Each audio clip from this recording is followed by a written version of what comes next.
consequences, A, that he did something illegal, and B, that if he continues, you can't stop him, you have to report him if you're gonna enter any relationship. What did he do that was illegal? Tape the wiretap. And if we recall the ethics rules, you can't report what you already did. It might be important in the trial-wise, but you need him to stop doing that. And if you can't convince a client to stop doing that, then he's going to continue committing crimes. And then you have an ethical obligation at that point to report it. You also can't listen to it. Is that? You can't even let them play it for you. It's a separate violation of the wiretap. Mike, what would you do in that scenario? I would inform my client immediately of the Wiretap Act, first and foremost. Secondly, I would probably scold my client that he didn't inform me he was recording our conversations, at the onset. And also warn him, as Ron said, to not play it for anybody else, because then he's now waived the attorney-client privilege, which I certainly wouldn't be too thrilled about. RPC 1.6 really comes into play here. And Ron, I'm not so sure that you don't have to report this past criminal act, a violation of the Wiretap Act, pursuant to 1.6. That gets into a hazy area whether you actually, it's a mandatory. You now have to balance the attorney-client privilege with RPC 1.6. I mean, and that, to me, gets... Why would that be different than told you that they caught him for one burglary, but he did 4 more? Why would that be different? Well, the prior burglaries are no problem. He's not going to testify about that or anything of that nature. But now you have information that... You mean if he's going to testify, that'll be the issue. Correct. Right, of course. Then he's in violation of, I'm talking about just at that moment. Look, in the Michaels book, and for those that don't necessarily have access to an ethics book, you either want to get the Michaels book, M-I-C-H-E-L-S, or the Ramsey book on ethics. Those are both excellent books to have. I was a prior investigator on an ethics committee, so I got this book for free. It's a phenomenal resource. On page 328 of the Michaels book, this is a couple years old, Section D, a lawyer may reveal protected information to the extent the lawyer reasonably believes necessary, 1, to rectify the consequences of a client's criminal, illegal, or fraudulent act in the furtherance of which the lawyer's services had been used. So if there's any stage of the proceeding that he was feeding you information from prior recordings, I think you might have a problem with that. If he's saying, I know this, and that's why you're maybe fashioning your interrogatories in a civil case, let's say, based on the information that he gave you. And then 2, to establish a claim or defense on behalf of the lawyer in a controversy between the lawyer and the client, or to establish a defense to a criminal charge, civil claim, or disciplinary complaint against the lawyer based upon the conduct in which the client was involved. You would agree with that, correct? Yeah. Yes. So, under the reasonable belief standard in RPC 1.6b, C, and D, it uses the phrase reasonably believes to limit the lawyer's obligation or discretion to disclose protected information. Before making a disclosure of information relating to a representation, the lawyer must reasonably believe that the disclosure is necessary to prevent the harm or accomplish the objective identified in paragraph B, C, or D of the rule. RPC 1.6e defines reasonable belief as follows. Reasonable belief for purposes of RPC 1.6 is the belief or conclusion of a reasonable lawyer that is based upon information that has some foundation in fact and constitutes prima facie evidence of the matters referred to in subsections B, C, or D. There might be, you might have to get out of that case, as Mr. Neske had said, and disclose your client's illegal activity. I mean, there's mandatory times and then there's discretionary times. It depends on what your client has now revealed to you, what he intends to do with that information that he has illegally reported. Let's take How one about step. if you're the lawyer and you say to him, listen, what you did is entirely not legal, you can't use it, you destroy whatever you have, and it's When I say destroy, you're destroying evidence in the case. A criminal matter, I have a problem with telling you Well, to this is a destroy civil it. case. I might tell them that if that is ever discovered, et cetera, you just convicted yourself. And you have a spoliation charge in the Yes. civil case. So Absolutely. So your feeling, Mike, is you have to report? I'll tell you what, I'd have to ask a whole series of questions. How long has he had the recordings? Has he ever divulged any of the information to me from prior reportings, he's saying that the adversary has been lying. Well, The lawyer says I can continue on in this case, not use whatever you have. Does the lawyer at that point have to disclose it? I don't think you would have to disclose it. I think it does become discretionary, but if it's ever revealed that this information, I would want to run from that case to be Well, I think completely honest. that's true, but doesn't the RPC, And doesn't one the when six lets RPC? you out, you'll be out like that. well, let's take it one step further, to take it way out there. And you asked me, Mike, well, under the fine, you say, well, you're not supposed to do that. And I tell you, well, I had this personal injury case about 4 years ago. I was represented by John Jones. Attorney John Jones told me to do this. In that case, I was very successful. Now we, Unfortunately, pursuant to the RPCs, now I'm required to report John Jones. That's if you find him credible. I think that's up to the Office of Attorney Ethics to find that out, not me. That's unfortunately, I wouldn't want to do it, but How many clients badmouth other lawyers, say they did things wrong, et cetera? There's absolutely no basis. and that's a per se violation of the RPC. You're never allowed to compare your services to another. No, I don't mean it that way. I'm talking about a client says, I had this lawyer, he didn't do this, he didn't do this job, he was deficient, and it turns out to be complete bull, because he's told you nonsense, he didn't tell you what the circumstances are. You're gonna start reporting a bunch of lawyers based on your client's, Well, maybe that he was incompetent, it's a different story than the fact that he told his client to commit a criminal act. If an attorney's there telling his client to violate the plain and unambiguous language of the wiretap act, I think. if this guy was taping, we had reported immediately. There's an advisory opinion, it's opinion 680, confidential communications, disclosure of clients, surreptitious copy of confidential documents in possession of attorneys for the adverse party. And basically, the opinion states that this is one situation where the attorney would have to, disclose it. So I think it's, very helpful to this opinion.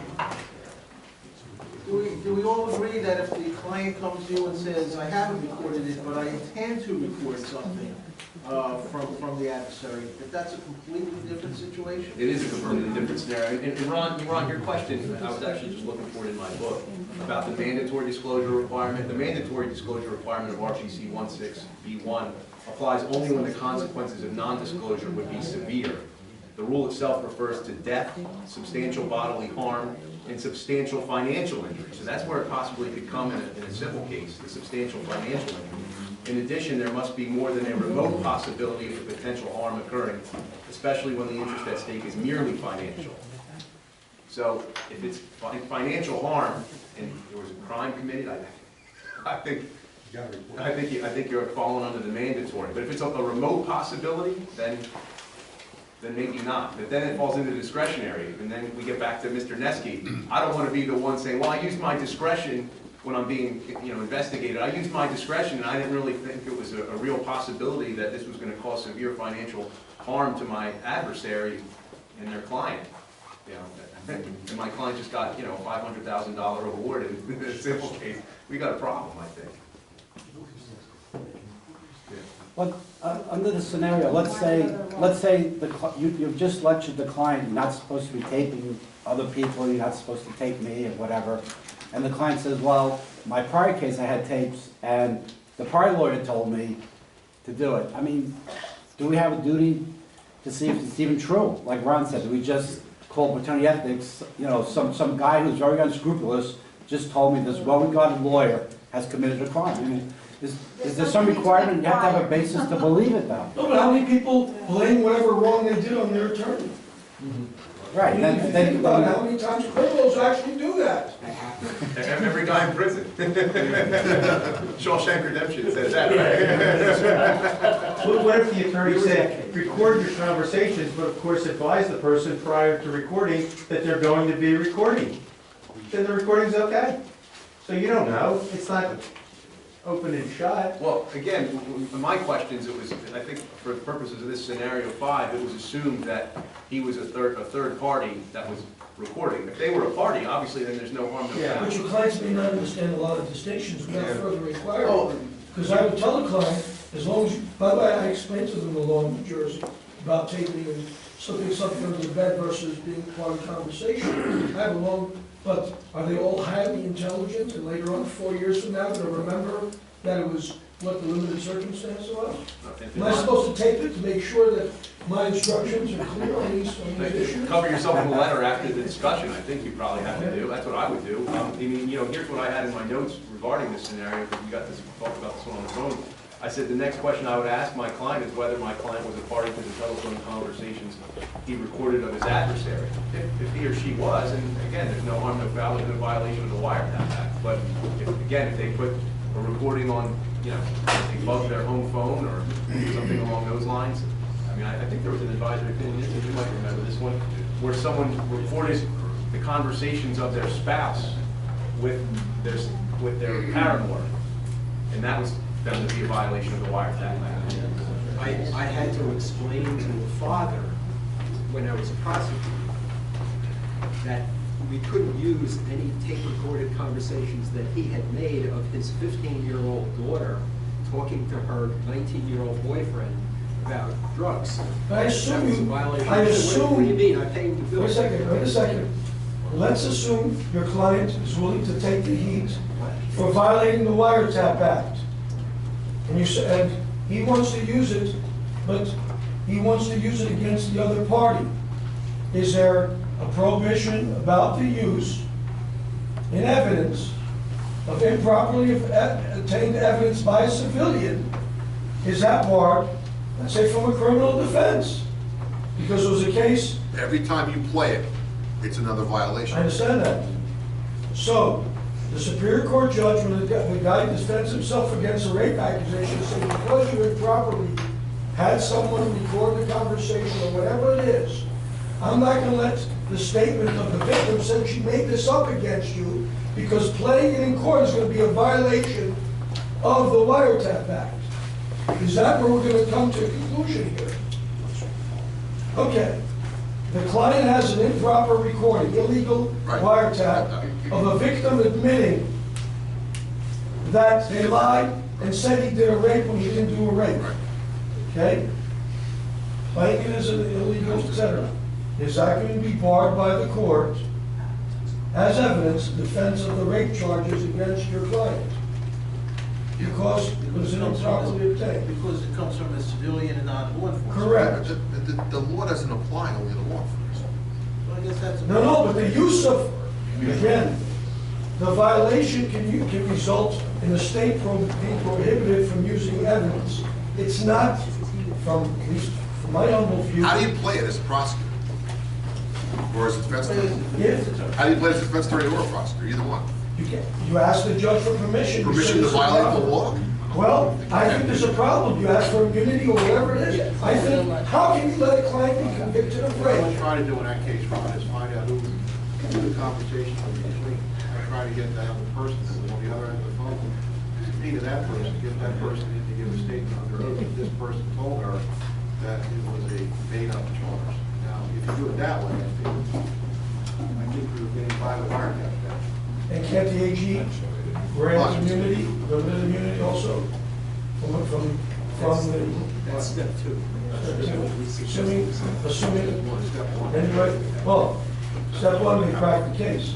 Because then you go back and you have the conversation and there's issues. But I can see a major dilemma when it's evidential that clears somebody of a major crime. Fred, let me ask you, you had said something about the father came to you and said that he had violated the Wiretap Act, basically, correct? Any obligation upon you? Well, it wasn't as far as I was concerned. I was not about to arrest the father in that particular situation. Prosecutorial discretion. Now, I was just handed this, where there is clear evidence of harm to minor children, a residential custodial parent's recording in his or her own phone of conversations between a minor child and non-resident parent is permissible under New Jersey Wiretap and Electronic Surveillance Act. and then it cites D'Onofrio versus D'Onofrio, which unfortunately is a 2001 case. My conversation with Dad was sometime in the early 90s. What are you reading from?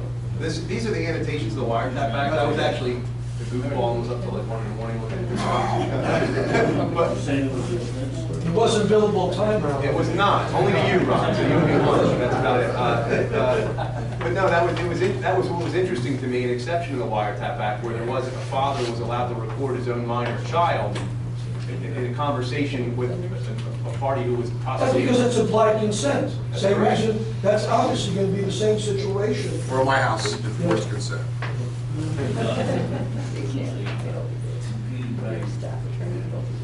Fred would be number 7. Representative Buckle indicted for aggravated sexual assault of his daughter, now 6 years old. At the time of the alleged crime, the child was 3 years old. The evidence against her client consists of medical records showing physical trauma to the child's body, a statement made by the child to her mother, Patty Hurd. At the time the alleged abuse occurred, your client was the only male residing in the home. The state intends to call the child as a witness. It also intends to call the mother as a fresh complaint witness and introduce the statement Patty Hurtley made by the child some 3 years prior. The state also intends to elicit testimony from the mother regarding the child's behavior, e.g. bedwetting, nightmares, etc. Prior to a selection of the jury, your client boasts that he will be acquitted. You remind him that there are no guarantees, you never know what the jury will do. Your client confides in you that he and his ex-wife are back together and that she is hiding in a relative's house. She assured him that she will not honor the state's subpoena and will not testify against him. She also disclosed to your client that the child has no recollection whatsoever of the abuse. Does the attorney have an obligation to advise the court that the child's mother will not appear in court to testify and the reasons why? No. Yeah, I think that is absolutely a confidential communication between the client and you. He's not breaking the law anyway. No, what has he said to you? What is he, all that he has said to you is the hearsay statement that he is back together again with his ex-spouse. At the trial, she might change her mind anyway. Exactly. Well, she's not gonna honor the state subpoena. She says. That she told him that, and she's hiding with a child in the house. So I would say that RPC 1.6B2, perpetrating a fraud upon the tribunal might be relevant here. What's the fraud?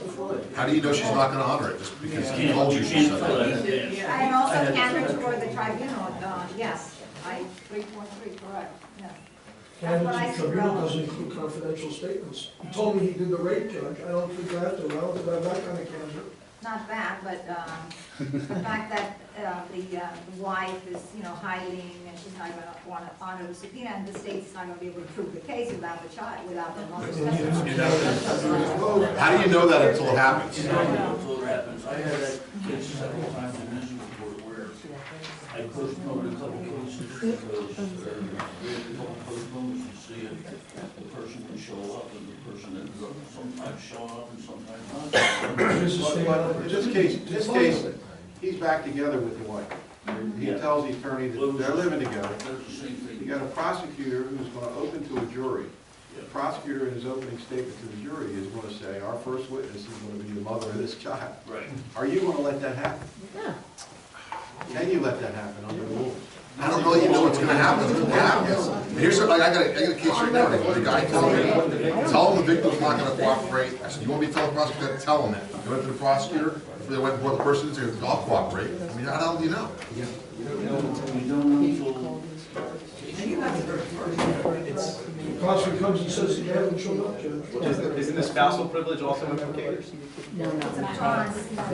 not honoring the subpoena, so. Is the scenario different if it says, I helped her find a place to hide? That's a. Yeah, and if he tells you she's not going to show up because she's buried in upstate New York, that's Is that responsible? And I don't mean snow. I don't think that you have an obligation. It has to play out. and she may change her mind and show up. Yeah, just flip it the other way. I mean, a lot of times I think prosecutors are playing poker with these things too, where victims say, I may or may not testify, and the prosecutor's like, well, let's see if I can get a cheap plea out of it. The prosecutor doesn't call you up and say, oh, you should know that they're wavering, hold on to PPI. I mean, so why would we have? Go to scenario 13, which is the flip side of this. Which says, Joe is an assistant prosecutor. Trial coming up in 3 weeks. His adversary, Dan, wants to plead his client to the third-degree assault charge to avoid jail. Joe, who's prosecutor, as far as steadfastly refused for good reasons. However, this morning you received information from the detective that the victim, Rodney, died in a car accident out of state over the weekend. Joe can't prove the case without Rodney.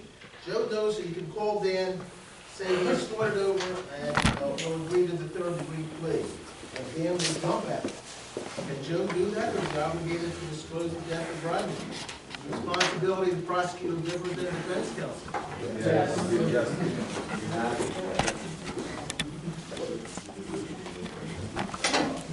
How about the civil case? Person died, key witness. Yeah? There's a case directly on point about that. There was someone representing a plaintiff, I think it came out about 6 months ago or so, and it was they failed to disclose to the insurance defense attorney that their client had died, and that they changed it to the estate of. But it only happened like 3 days prior to the settlement, I think, when I read it, and that attorney got sent. How about if there's an agreement? What if it's a witness? Before there's a release signed, the guy dies, the client dies, but the agreement's in place verbally. I mean, you have to disclose anything under those circumstances? Well, there's no problem with the release being signed. I think it. Well, you can call up the adjuster or the other attorney and say, you know, this is. Yeah. We've had cases where victims die, we always have to die for the prosecution. You have to notify your opposing counsel. When this is on the show. When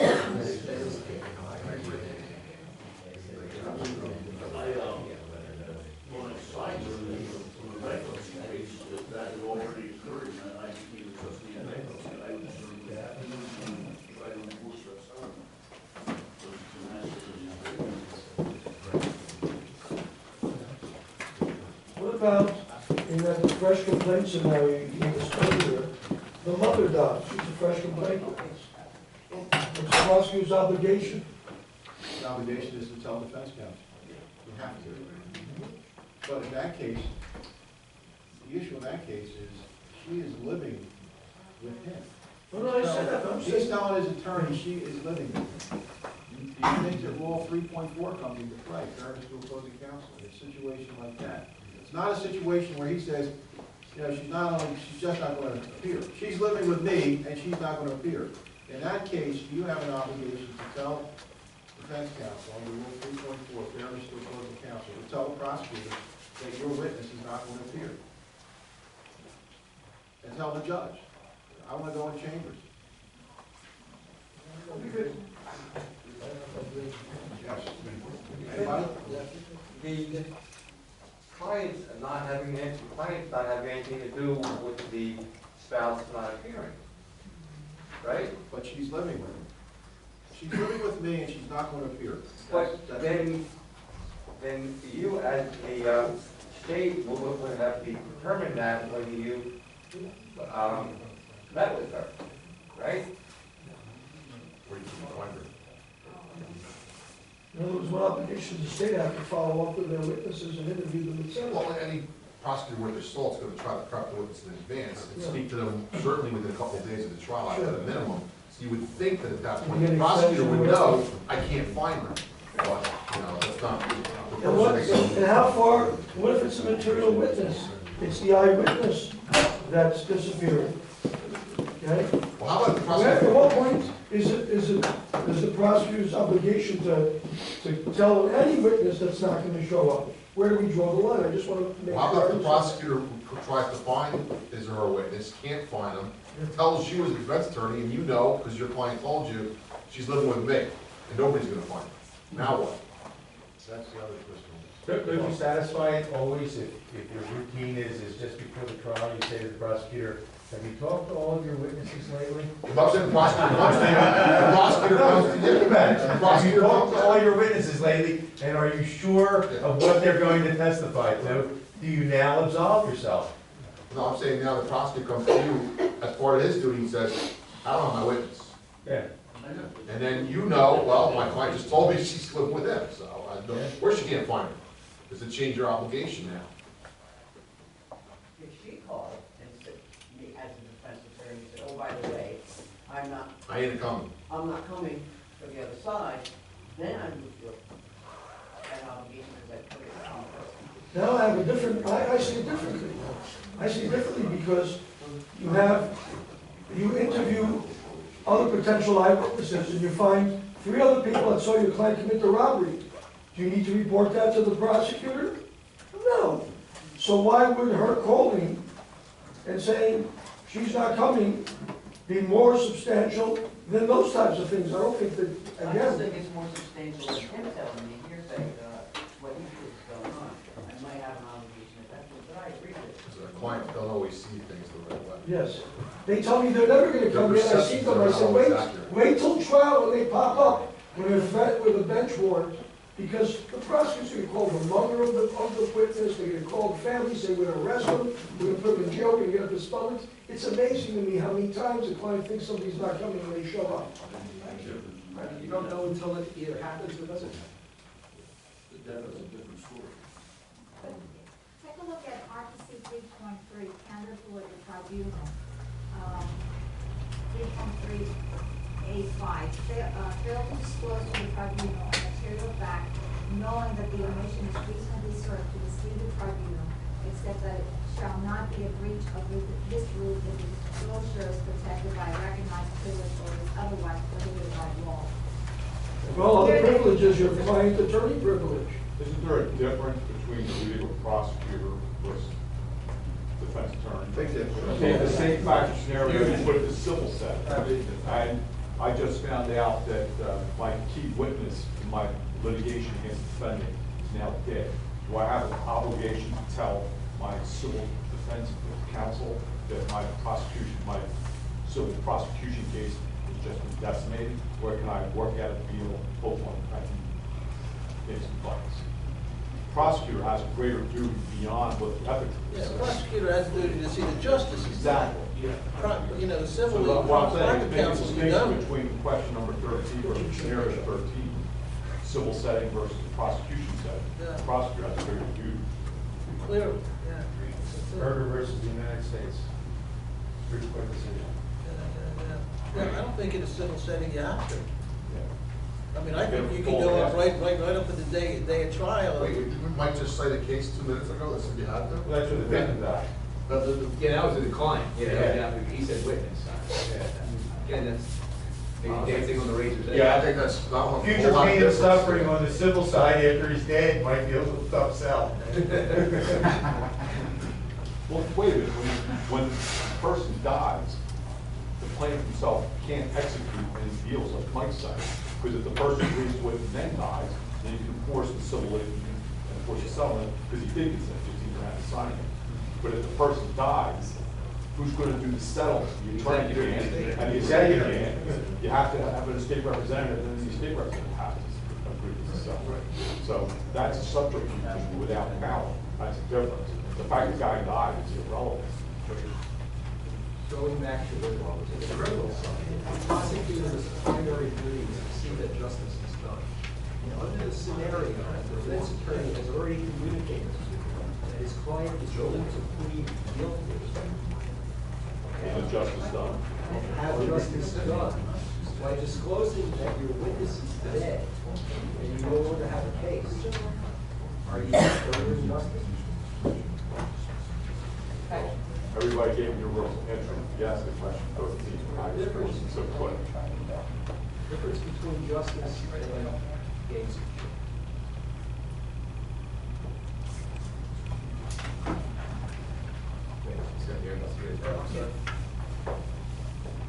Using the scenario that was given, the prosecutor called you up and says, hey, look, I thought it over, I want to offer you guys the counter offer you made to me. You as a defense attorney, and I'm sure we've all done, is say like, well, that's great, well, you know, what's changed that made you, and you say to the prosecutor, what's changed that made I that just thought it decision?" over, and I think that, you know what, I was being a little too hasty, and you should have it. Besides, you're a nice guy, and I don't really give a crap anymore. It's been 6 months and I'm tired of this case. I just picked up 2 new ones.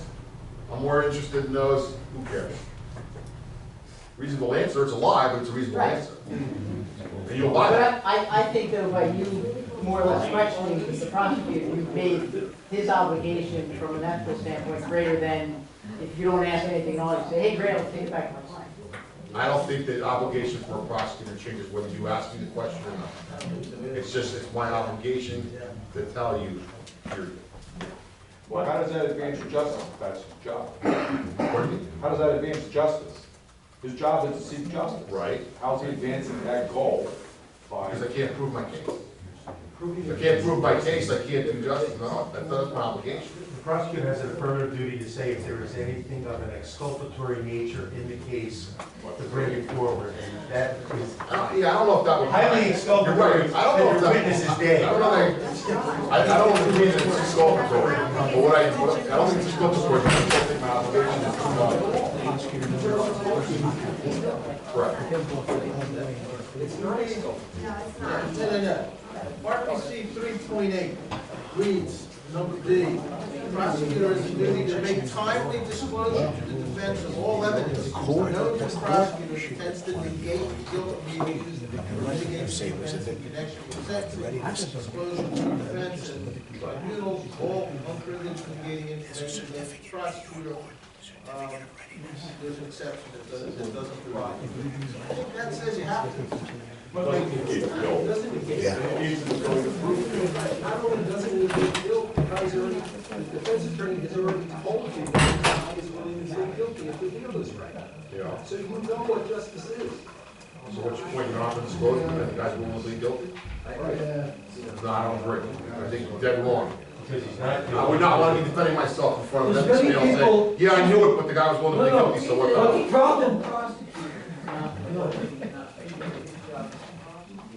Somebody else figures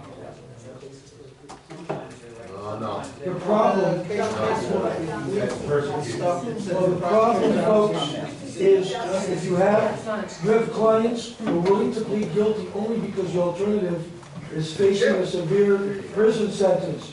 And they be willing to, even if you tell them you can only plead guilty and give me if you give me a factual basis, if they're smart, they're gonna give you a factual basis, even if they're not guilty, because they understand that, they're gonna be going to prison, possibly getting raped, et cetera, et cetera. And you might not be getting justice, you might not be getting justice because you're willing to plead guilty. So that's a problem. Mike, can we go off script for just half a second, because there's something that comes up for a lot of us municipal court practitioners. Your client's charged with a 340, and you know that the facts of the case warrant it being treated as an indictable offense under the statute. Wasn't there a recent case that said that you almost have a malpractice obligation to go in and plead him in the municipal court to the 340? I think you get in trouble with State versus Dively. Yeah. If you have a Dively situation.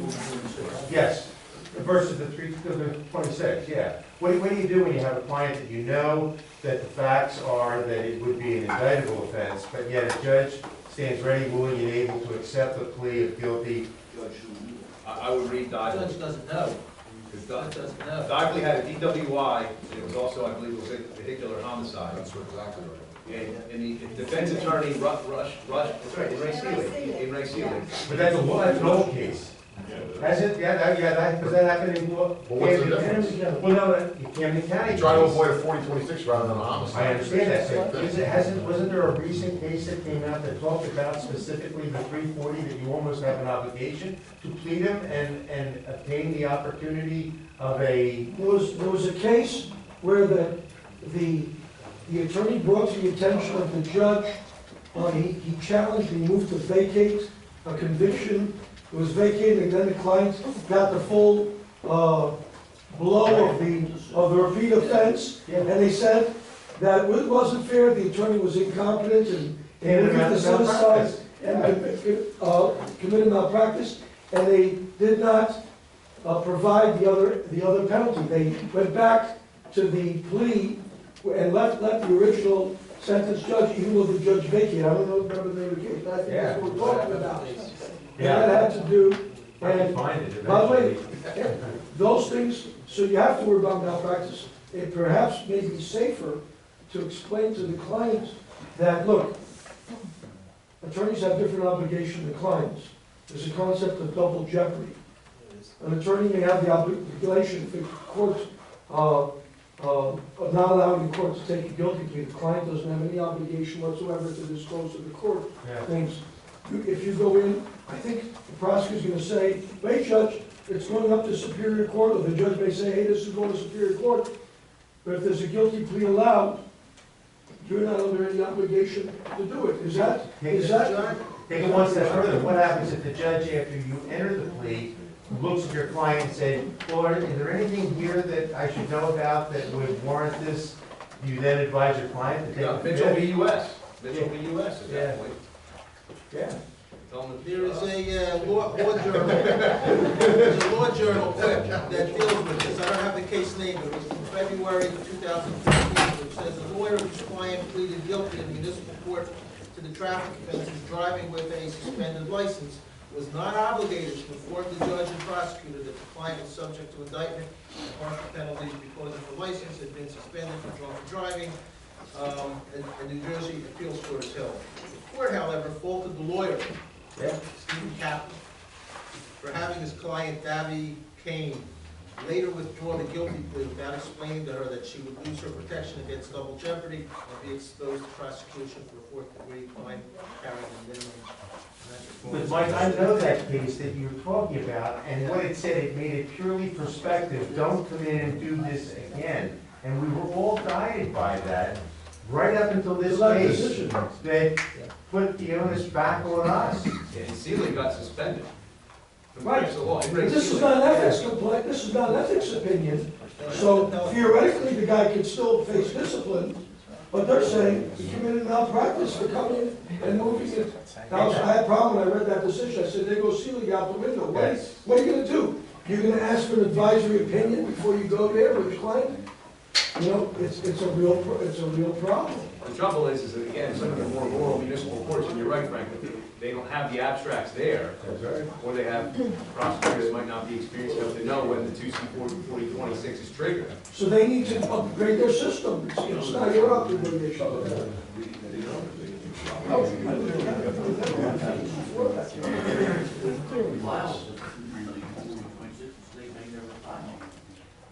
By the way, some are kicked back by the state. Not all county prosecutors, by the way, indict you for that charge. Some of them kick them back. So you Judge, what of ours is kicked back? What about you? Everybody be guided by that decision.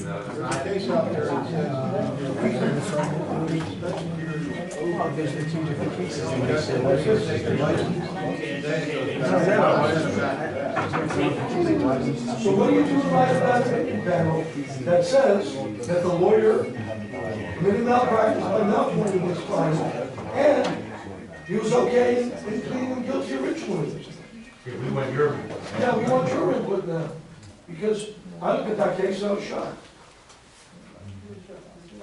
Don't think Ron and I get together and work this out. The trouble We is, haven't discussed this before. look, Frank and Ron, I think the real trouble is again, is how that coincides in the relationship between that opinion and Ray Sealy. That's gonna be a big problem, in my opinion. How that plays out, because in Ray Sealy. And the lawyer's gonna say, I relied on I didn't want to commit an ethical malpractice, not serve my client, because I relied on the lower appellate division. I should have anticipated the Supreme Court was gonna reverse them. I haven't seen a reversal yet, or sure. By the way, we should check to see if. Not working on one. Okay. Well, as I said, you can always send the clients out. Without it. Can't send the client up, go plead guilty. Don't go with them. Get back to the retainer then.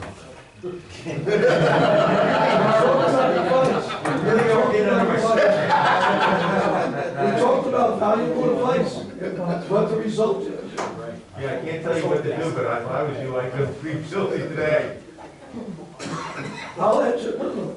The agreement I would sign is that Ms. Currently charging Mr. Court, I'm not representing you there. If you get charged in Superior Court, this is for the preliminary stage, this is the X amount of dollars for that representation. If you're charged in Superior Court, this is what a new retainer bill is gonna be signed. Well, thank you, I didn't need to get off script. That's not off script, but that's. No, that's right. That's practical stuff, that you do municipal court work, you're gonna get caught with that sooner or later. You call the Superior Court, because it only happens. You know, well, that's very similar to the situation we've had in years past. When the client is not there, the judge says to you, I want a good address for the client.